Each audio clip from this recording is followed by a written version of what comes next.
শ্রী শ্রী ঠাকুর রামকৃষ্ণ পরমহংসদেবের অষ্টাঙ্গিক মার্গের সততা নীতি থেকে পাঠ করছি। বাস্তবিক এই পরীক্ষা, এই সাফল্য এবং এই সততার অগ্নিময় কাহিনী আজ কিংবদন্তিতে পরিণত।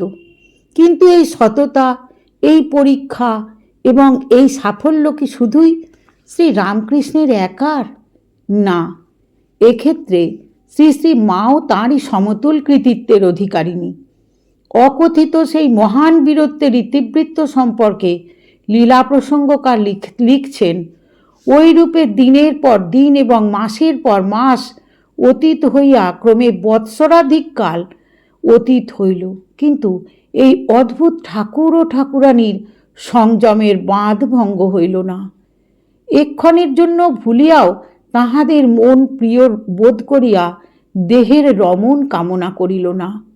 ওই কালের কথা স্মরণ করিয়া ঠাকুর পরে আমাদিগকে কখনো কখনো বলিয়াছেন, মাতা ঠাকুরানী যদি এত ভালো না হইত, আত্মহারা হইয়া তখন আমাকে আক্রমণ করিত, তাহা হইলে সংযমের বাঁধ ভাঙিয়া দেহ বুদ্ধি আসিত কিনা কে বলিতে পারে।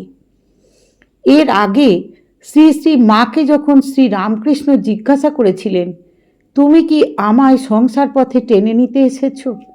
শ্রী মা তৎক্ষণাৎ উত্তর দিয়েছিলেন, না, আমি তোমাকে সংসার পথে কেন টানতে যাব?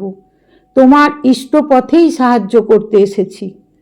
শ্রী মায়ের নিষ্কম্প প্রত্যয়পূর্ণ উত্তর ছিল তাঁর আধ্যাত্মিক সততা সঞ্জাত। তিনি মুখে যা বলেছিলেন তাই ছিল তাঁর অন্তরের অকপট কথা। পরবর্তী ঘটনায় এবং শ্রী রামকৃষ্ণের সংশ্লিষ্ট উক্তিতে প্রমাণিত তাঁর সততা কোন গভীর তল থেকে উত্থিত। আমরা জানি শ্রী রামকৃষ্ণ এবং শ্রী মা সততার যে নজির দেখিয়েছেন তা অতুলনীয়।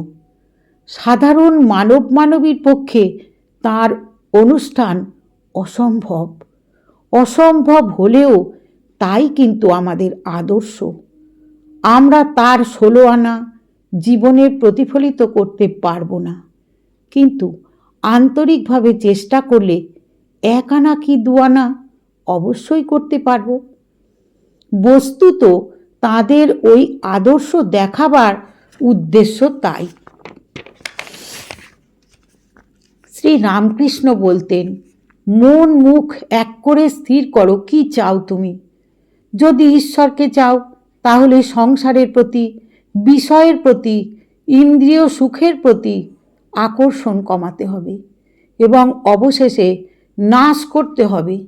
2 নৌকায় পা দিলে বিপর্যয় কে ঠেকাবে? দুধ এবং তামাক কি একসঙ্গে খাওয়া যায়? সন্ন্যাসীর প্রতিও ছিল তাঁর নির্জলা একাদশীর নির্দেশ। ভোগৈষণা, লোকৈষণা, রূপৈষণাকে সম্পূর্ণভাবে পরিহার করে সন্ন্যাসী আত্মচিন্তা বা ঈশ্বর চিন্তা এবং লোককল্যাণ চিন্তায় একান্তভাবে মনোনিবেশ করবেন। নিজের জীবনের একটি ঘটনার কথা বলে শ্রী রামকৃষ্ণ আমাদের সততার অনুষ্ঠান সম্পর্কে শিক্ষা দিয়েছেন। কালীবাড়িতে কাঙালিরা খেয়ে গেল, তাদের পাতা মাথায় আর মুখে ঠেকালুম। হলধারী তখন আমায় বললে, তুই করছিস কি? কাঙালিদের এঁটো খেলি, তোর ছেলেপিলের বিয়ে হবে কেমন করে? আমার তখন রাগ হলো। হলধারী আমার দাদা হয়। তাহলে কি হয়? তাকে বললাম, তবে রে শালা, তুমি না গীতা বেদান্ত পড়ো, তুমি না শেখাও ব্রহ্ম সত্য জগৎ মিথ্যা, আমার আবার ছেলে পুলে হবে, তুমি ঠাউরেছ? তোর গীতা পাঠের মুখে আগুন। ত্যাগ মানে পরিপূর্ণ ত্যাগ। কোথাও কামনার কোনো আঁশ মাত্রও থাকবে না। অন্তরের গভীরে, মস্তিষ্কের ভিতরে, স্নায়ুতে, ধমনীতে, শিরা উপশিরায় কোথাও লোভ, লালসা ও ভোগের এতটুকুও ফুটে উঠবে না। একেই স্বামীজির ভাষায় বলা যায়, নার্ভাস অ্যাসোসিয়েশন। সততার সম্পূর্ণতা না থাকলে তা সম্ভব নয়।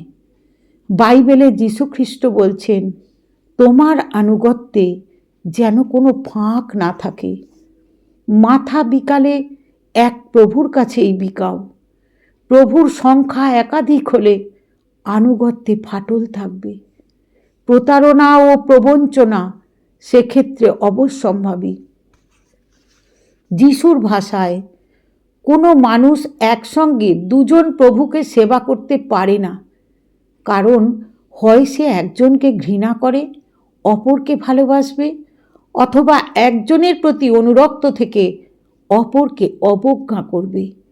ঈশ্বর এবং বিত্ত দেবতা দুজনকে একসঙ্গে তোমরা সেবা করতে পারো না। অর্থাৎ চাই চিন্তায়, চেতনায়, আচরণে গোপীদের মতো অব্যভিচারিণী নিষ্ঠা। ওই নিষ্ঠা এমনই যে বালক কৃষ্ণ ভিন্ন অন্য কাউকে দেখাও তাদের কাছে দ্বিচারিণী হওয়ার নামান্তর। এরই নাম সততা। শ্রী রামকৃষ্ণের কাছে স্বামীজি প্রমুখ তাঁর পর্ষদবৃন্দ শিখিয়েছিলেন সততার মূল মন্ত্র। রামকে পেলাম না বলে কি শ্যামের সঙ্গে থাকব? শ্রী রামকৃষ্ণ বলছেন, চাতক তৃষ্ণায় ছাতি ফেটে যাচ্ছে, 7 সমুদ্র, যত নদী পুষ্করিণী সব ভরপুর, তবু সে জল খাবে না। ছাতি ফেটে যাচ্ছে, তবু খাবে না। বৃষ্টির জলের জন্য হাঁ করে আছে। হ্যাঁ, জীবনের মহান লক্ষ্য এবং উদ্দেশ্য সম্পর্কে ওই নিরঙ্কুশ অকপটতা, ওই চাতকতাই সততার সংজ্ঞা এবং উপমা।